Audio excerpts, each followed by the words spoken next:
Good morning. Buenos días. Un día. Buenos días. ¿Cómo están? My name is Caroline Eileen Fernandez. Me llamo Carolina Eileen Fernandez. O meu nome é Carolina Eileen Fernandez. And I will be the master of ceremony for today's event. To continue our conversation, and I always hate to interrupt people who are networking, particularly as it relates to addressing inequities in education, health, and economic indicators. Cedric and I are going to give you some food for thought on some of the data that we have on health disparities, a few topics.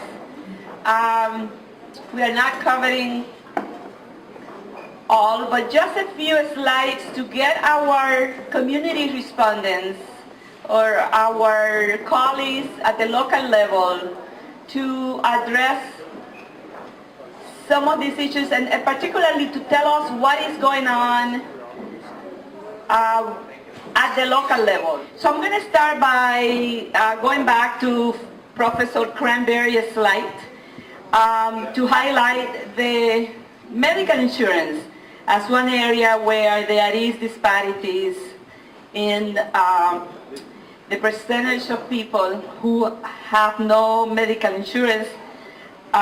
We can see Fall River and Taunton and New Bedford, the disparity is really high, as 13.7% of the Latinos do not have health insurance compared to only 6.4% for the white population.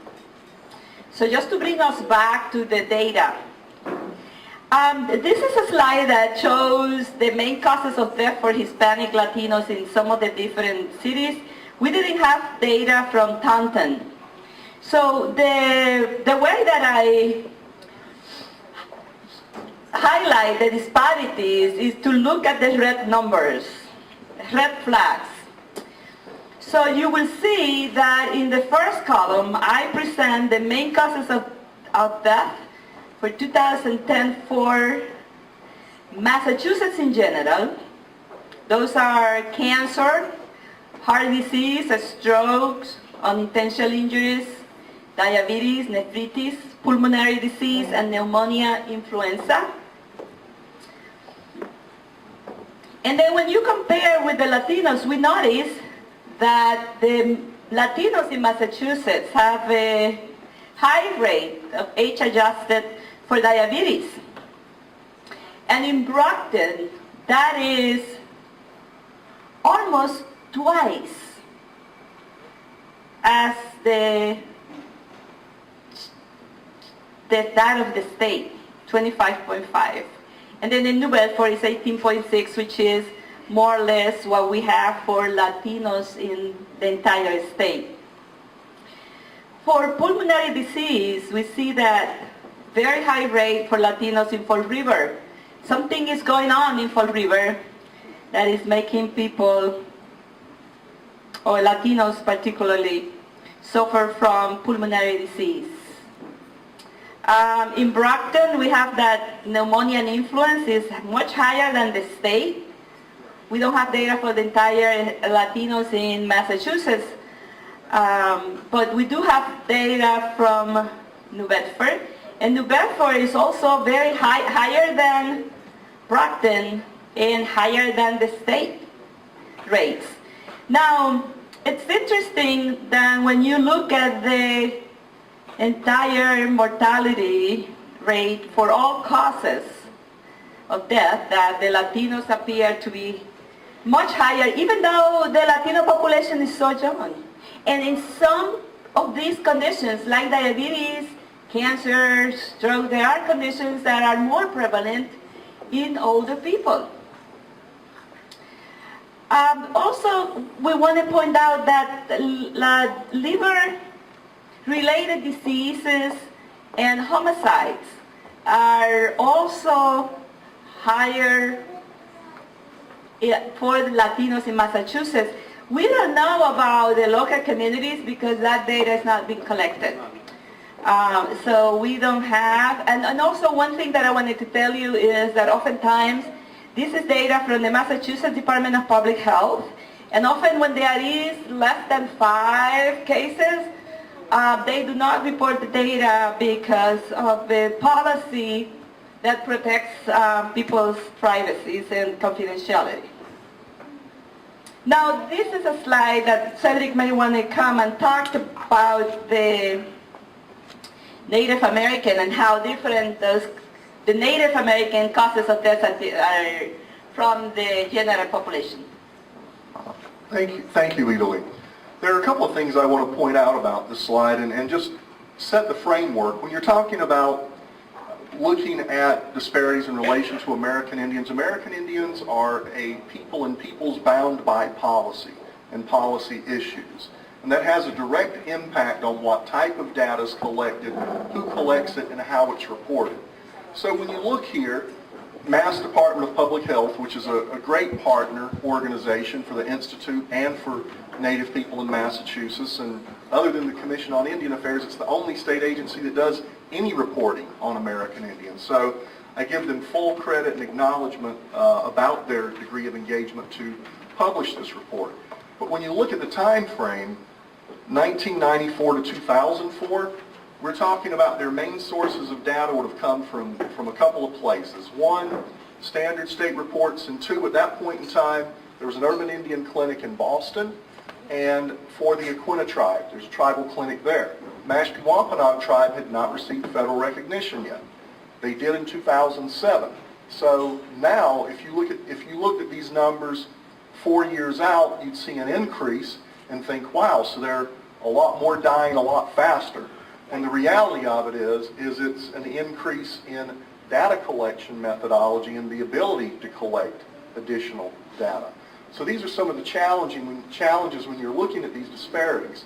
And if you look here, injuries and poisonings, between these two is where the significant disparity is at between general population in Massachusetts and American Indians in Massachusetts. But again, there's a chronic underreporting of American Indian statistics in Massachusetts and many other states where there are not large, contiguous tribal populations with robust healthcare delivery systems. Yeah.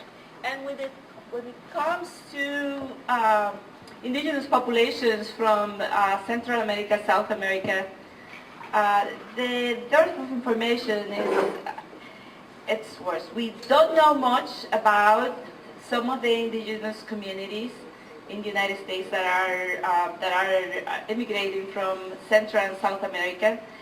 And part of the problem is that there is, well, two issues. One of how they self-identify in different surveys, and also how the healthcare providers perceive them. So, for example, if they have a Spanish last name, they tend to identify that patient as a Latino patient, even though the patient may not self-identify as such and may prefer to identify themselves as indigenous. So we have some challenges with the data that we have. Now, these are cancer among Hispanics, and you can see that we have data for all Hispanics in Massachusetts, and then we have data for Brockton, for New Bedford, and from Taunton, and you can see the Hispanic rates are higher in Brockton than they are in New Bedford and in Taunton. And so Brockton again have a high rate of cancer. And also the number of patients with cancer, or people who have been diagnosed with cancer, it's greater. Now I know this is a complex slide, and probably my colleagues did a much better job with it, but I wanted to show two things about this. One is that, look at mammography. And what happens is that in Brockton, Fort River, and New Bedford, mammography, screening for cancer, from breast cancer, it's about the same level than the state, which is 66%. You can see New Bedford has 69%. But when you look at Taunton, it's only 43%. So there is a clear disparity there. And also if you look at, well actually I'm sorry, it's 12.6% only in Taunton compared to the state Latino rate that is, percentage that is 55. The other thing that I wanted to point out to you is the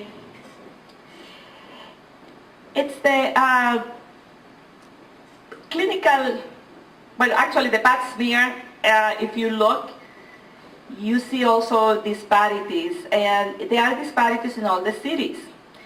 While Latinos in the entire state of Massachusetts get more frequently screened for mammographies, that's not the case, for pap smear, that's not the case for Brockton, and Fall River and New Bedford, and even Taunton. So there seems to be, even within the southeast area, there seems to be differences at the level of screening for cancer, both for mammography and for pap smear. This is a screening for HIV from 2002 to 2007. The darker yellow is for all Latinos in Massachusetts, and for all, in also all for Brockton, Fall River, New Bedford, and Taunton. But what you can see is that Latinos are more frequently screened for HIV at the state level. In Brockton, and Fall River is lower, the screening levels of HIV for Latinos than for all the population. In New Bedford it's about the same, the difference is -3, so 46 for entire population, 49 for Latinos, which means the Latinos are screening at a faster rate than the others. But in Taunton there is a difference of 10 points, so the general community is screening more frequently for HIV than they are Latinos. These are the trends in HIV infection rates from 2007 to 2010, and I want to point out that if you look at the trends, you see that while New Bedford began with the highest rate in 2007, 520 per 100,000 residents, it has consistently got down in most recent years, like in 2010 and in 2011, and is currently, the latest report is at 480.7 for 100 residents. Now Brockton is the opposite, which is an interesting trend. It began in 2007 with 391 per 100,000 residents, but have consistently increased to reach the rate of New Bedford. And I want you to look at these two communities that are part of the four communities that we are trying to better understand within the context of the state of Massachusetts for all the residents. There was no data for Fall River, except the next slide I'm showing a little bit of data on that, and for Taunton on this. But the Department of Public Health do not publish data as frequently for smaller communities, and that's one of the challenges. Now, I want you to look at this because this presents the percentage of Hispanics HIV diagnosis by geography, area, and sex. So we have women and men. We have all, and then Latino women and men, right? And then we have also the Southeast Coast Health Service Region, Bristol County, and as you heard Professor Cranberry say this morning, that county, even though there's no local, no county level, county matters on health and on other statistics. Then we have New Bedford, Fall River, and Brockton. Look at the pink bars, the columns, and look at the disparities on Latina women. So there are more Latina women that are being diagnosed with HIV infection than are Latino men. Even in Brockton, and I separated Brockton because Brockton is part of the Plymouth County, not Bristol. And I wanted you to look at this pattern of having more Latina women diagnosed with HIV infection is consistent whether we look at the state or the Southeast Coast Health Health Service region or Bristol County. We look at the two cities that we have been talking about this today, New Bedford and Fall River, and still this pattern holds. We have this data that I'd like to present. Many of you may not know that I do a lot of work with prevention to youth, in general youth health.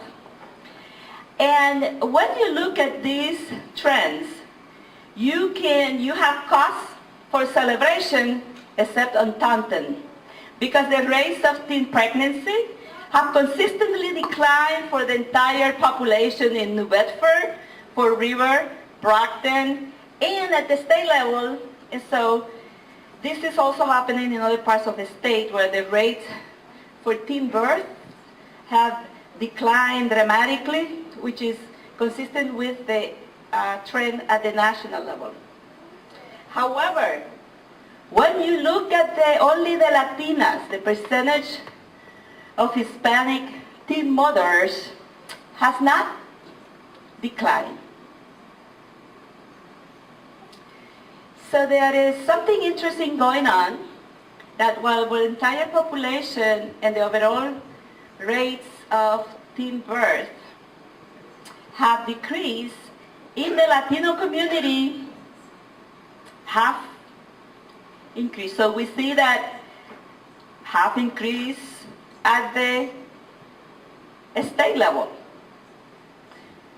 has increased in Brockton, although not as much as in other places like Taunton. So I think that this is some food for thought of what are some of the connections that perhaps exist between the percentage of Hispanic teen mothers in the local communities and the data that we discussed on education outcomes before lunch. Teen pregnancy is not an issue of research that I've put a lot of time into, but she has actually run these numbers, and it's pretty surprising. And again, given the small number of American Indians in Massachusetts in proportion to the general size of the population, this is aggregate data, but if you look at it, it's more than twice percentage of American Indian teen births as it is in the rest of the population. The challenge for Native communities or urban Native organizations is that because this data is aggregated, it's hard for us to pull apart and to understand, is this a particular situation in a particular community? Is it more of an urban phenomenon versus a tribal community phenomenon? All these things, it puts us in the situation of we recognize there's a disparity, there's a challenge, and then we have to rely on anecdotal evidence, interacting directly with the communities to figure out where is it happening and what are the drivers. So one of the things that would be critically important for us as far as data collection would be tribal-specific identification. If we get it down to that level of data, whether we're talking about urban natives or rural natives, it gives us much more information to go upon and develop a particular strategy to address whatever that challenge is. And I thank you, Lee, for pointing this out to me, because I'm sure it'll be part of the conversations with my newly established Community Advisory Board. Oh, this is also the studies of American Indians. Again, this statistical chart is access to health.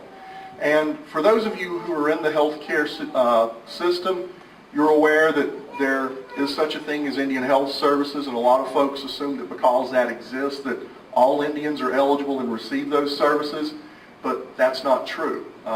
Tribal folks, not just here in Massachusetts, but other places, have differential status, and Indian Health Services is also driven by particular service areas. So you could have several factors that lead to this low access rate of American Indians to see doctors or to participate in healthcare systems. You could have people who are eligible for Indian Health Services status who live outside the service area and do not have transportation resources to get there, or as a result of their residence aren't eligible for it even if they could get there. You also have lots of non-status natives as far as Indian Health Services are concerned. This is a pretty peculiar dichotomy.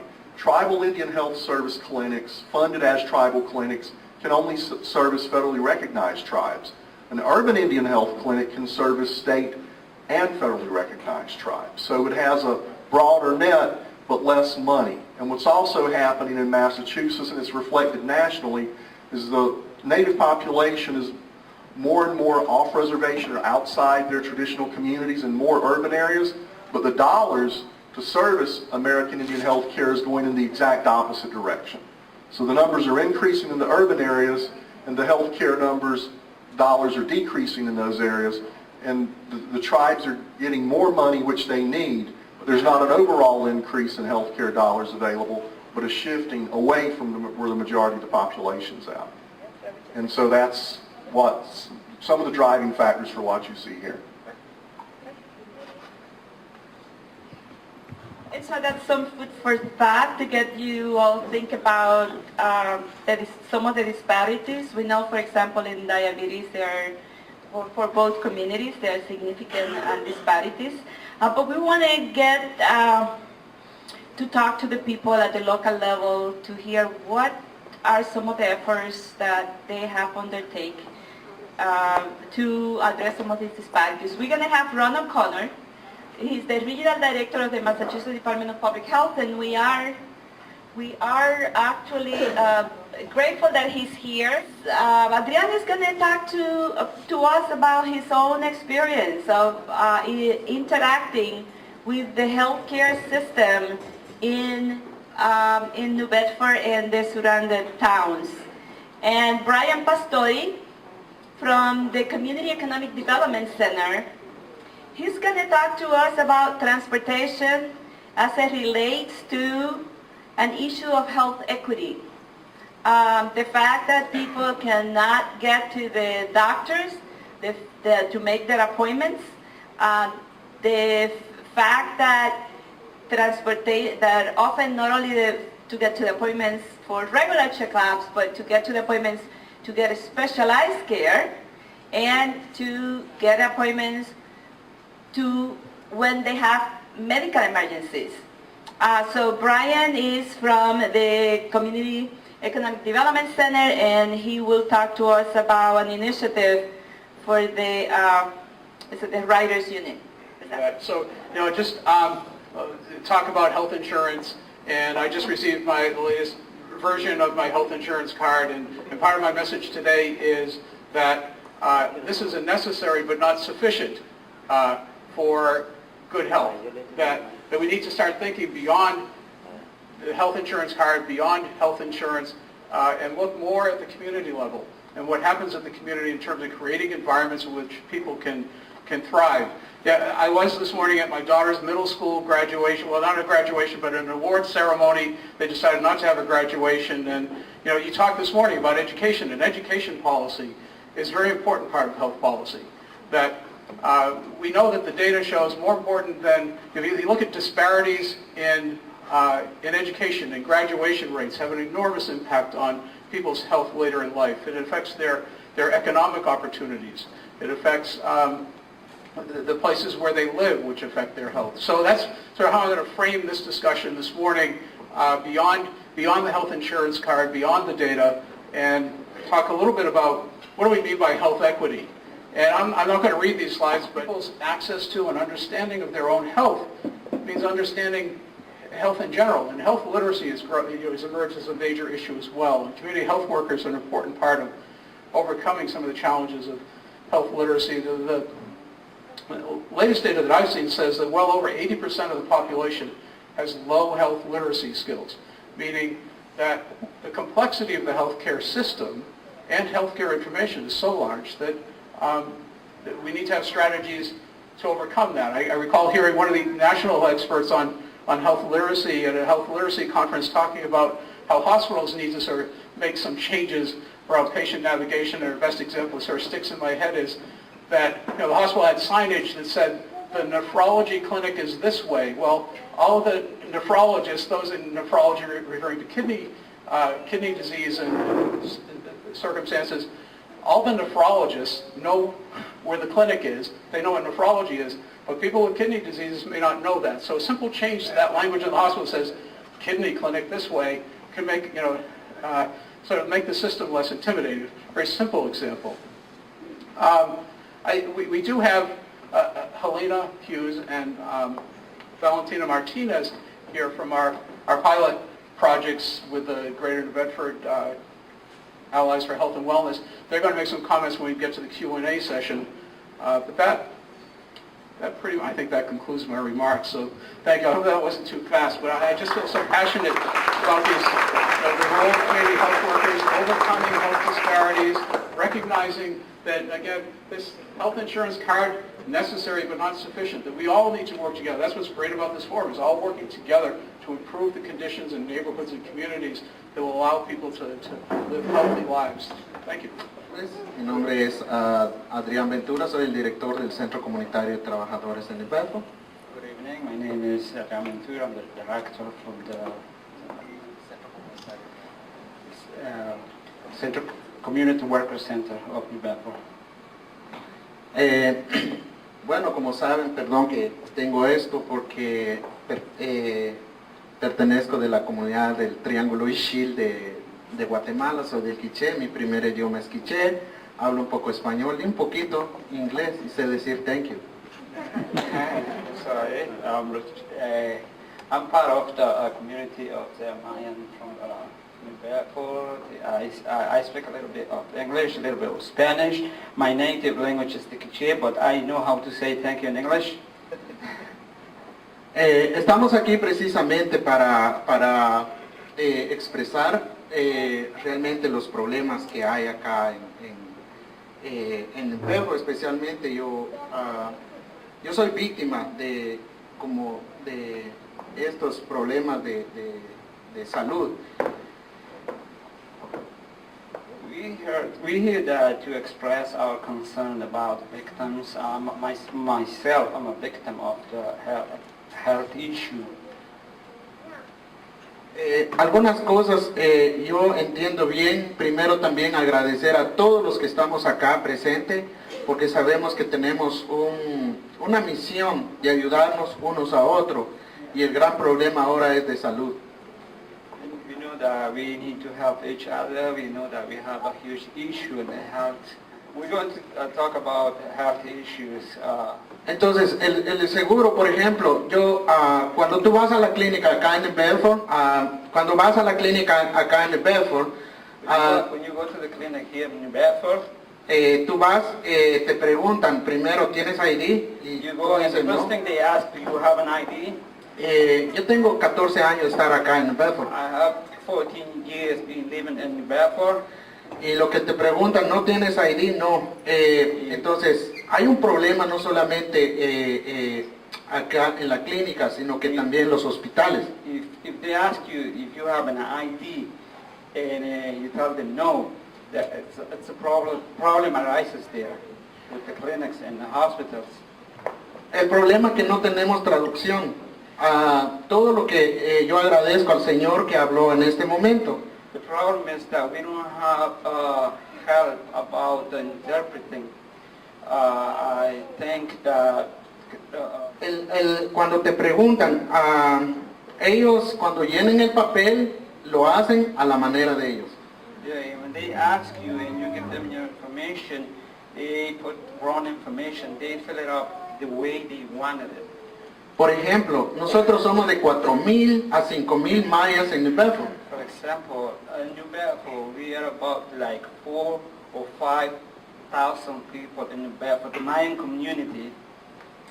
Y el problema es que hay gente, yo he hablado con mujeres que están aquí por 3 años. The problem is that some people, like example, I've been talking to some women that been here for about 3 years, Y no ha ido ni siquiera a visitar a la clínica. and they haven't go to visit any clinic. Porque primero, no lo atiendan, que no lleva un ID. Segundo, no lo atienden porque no tiene seguro médico. First of all, they're not being helped because they don't have an ID. And second, they don't have a health insurance. Entonces, cuando no tienen eso, tienen que pagar. Y no le avisan a uno porque te vamos a atender. Y luego llega un bill de $400 a $500. So, yeah, they might help you, but they never tell you how much you have to pay.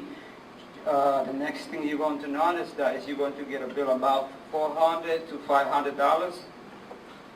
Y ese es el problema. Y cuando llega esos bills, se asustan, ya no quieren asistir a una clínica. So when they get that bill, or when they got that bill, they get scared. They get scared, so they don't want to go back to the clinic. Hace un par de años murió un guatemalteco. About a couple years ago, a Guatemalan, it passed away. Tiene un hijo acá que es nacido, es ciudadano americano.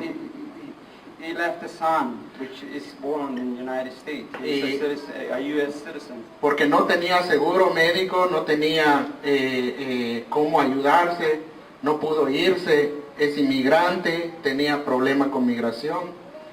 Since that he has no insurance, he has no ID, he has no like something so he can travel, so he couldn't travel. Entonces él murió a su casa por no poder asistir. So he died at his house, so he couldn't be there. Y no solamente eso, hoy en día yo tengo que ir a Boston.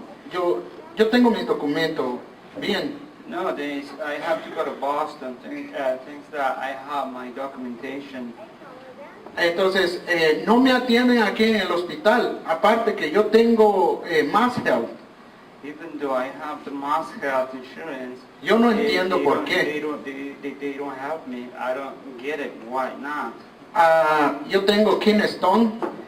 I have kidney stones. Ustedes, los que han pasado eso, saben el dolor que causa eso. If you have had that, you know the pain that causes. Entonces, voy a la clínica, me dan medicina, pero me dicen, no te podemos atender aquí, tú tienes que ir hasta Boston. Yeah, I go to the clinic and they tell me that we can't help you here, you have to go to Boston for that. Entonces, yo no entiendo cuál es el problema, por qué no me pueden operar, por qué no me pueden chequear aquí en el Hospital San Lucas, ¿no? Yeah, I don't get it. Why I can't get a surgery here at the St. Luke's Hospital. Y la otra cosa también que me dijeron aquí en la clínica, que gracias a Dios está un señor, se llama Cruz Martínez, hasta que tú tienes que hablar con él te pueden ayudar, pero la gente que está ahí son muy burócratas. Thanks God, we have our help is Mr. Martinez, that when I spoke to him, kind of helped me, but not the other people. It's like kind of bureaucracy. Entonces, al final del día, yo tengo que pagar transporte desde mi casa. Yo me voy en un taxi, me cobra como $100. Me dan la cita a las 8 de la mañana, el bus sale a las 6 acá. Y es un gran problema. Yo tengo que pagar un taxi para ir al hospital a Israel. Entonces, There's another problem that when they schedule an appointment, sometimes they schedule it at 8 o'clock a.m. and it takes me 2 hours to get there because I have to take the bus, or otherwise I have to pay a cab, which is... Entonces, ese es el problema. Y no solamente me sucede a mí. Aquí en la clínica de Bedford le preguntan a mi hija, ¿usted cuántos años tiene? Pues yo soy residente permanente. O tiene que cumplir 3 años para que nosotros le vamos a ayudar con más help. And also, when my daughter goes to the clinic, they ask her how old are you, and they say like, she said like 2 years. Oh, you have 2 años 2 de ser years. residente permanente. Oh, 2 years being a permanent resident.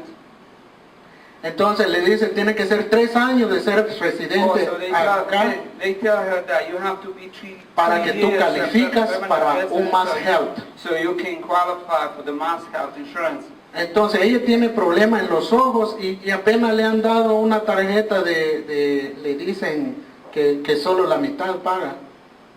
She has a problem in her eyes, and the only thing that she got for health insurance is something that she needs to pay half, or we need to pay half. Y al final del día tenemos un gran problema con estos So seguros. at the end of No all entendemos. this, we have a big issue about the insurance. We don't understand. Ahí tienen sus celulares, yo miro que son familia hablando, hola hermana, ¿cómo está? Mientras uno con dolor ahí, se tarda uno para llenar los formularios aquí de los beneficios. I think that I noticed maybe they talking to the families and their cell phones, and they just keep talking while a patient like myself is suffering pain. Entonces necesitamos como más interpretaciones ahí, por lo menos en español, por lo menos que nos So hagan. we need more help about the interpretation. Organizaciones que estamos acá, por favor, escuchen nuestro problema. Ese es el problema que enfrentamos diario. Thanks to the Augustine Institute, Catholic Church, please listen to us. This is the problem we are suffering here. Al final del día, pues yo quiero agradecer y darnos un aplauso todos acá, y estamos en una misma lucha de este cambio sistemático. So at the end of the day, I think we all here together to work together and Muchas gracias. Y hay muchas cosas, pero yo creo que este es un primer paso que marcamos. Thank you very much. And there is a lot more things, but we start with this. Muchas gracias. We're called Bus Riders United. We're a bus rider union that works on public transportation campaigns here in New Bedford and in Fall River. We work specifically with CERTA, and we don't work at GATRA, so sorry GATRA folks, wherever you are. So we work only in New Bedford and Fall River areas. I'm going to talk a little bit about the campaign. I'll talk a little bit about health issues around public transportation and transportation in general. And I'll talk about issues around transportation for non-English speakers and immigrants in the community. So Bus Riders United is a coalition that was formed between the Amalgamated Transit Union, CEDC, the Coalition for Social Justice, the Labor Education Center at UMass Dartmouth, and bus riders to create a campaign to pressure CERTA, the local bus company, into providing more service. And over the last couple of years, we've been successful in helping pressure CERTA and have won some services, including evening service. So the bus used to stop running at 6. It now stops running at 9 on 5 lines in New Bedford and 4 lines in Fall River. So this is a huge win.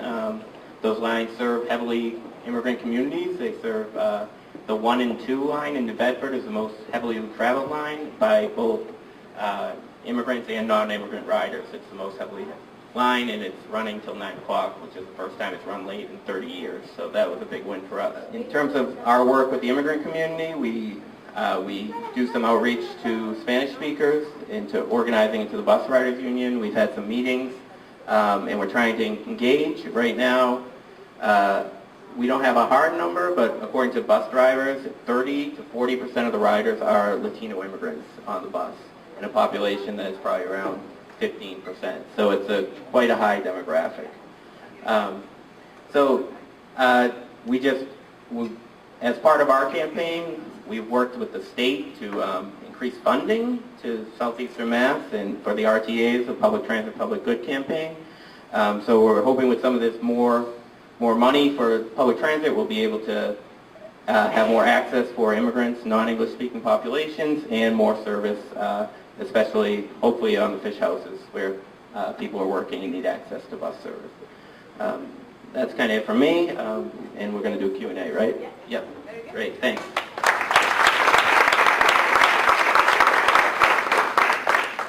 I'd like to thank Pablo. Oh, there he is. For being very supportive and giving me some feedback throughout this experience, and for inviting me to be the master of ceremony. I'm very honored, and I hope that some changes can occur here in New Bedford. So gracias a todo el mundo. Espero que hay cambios en el futuro. Sí se puede.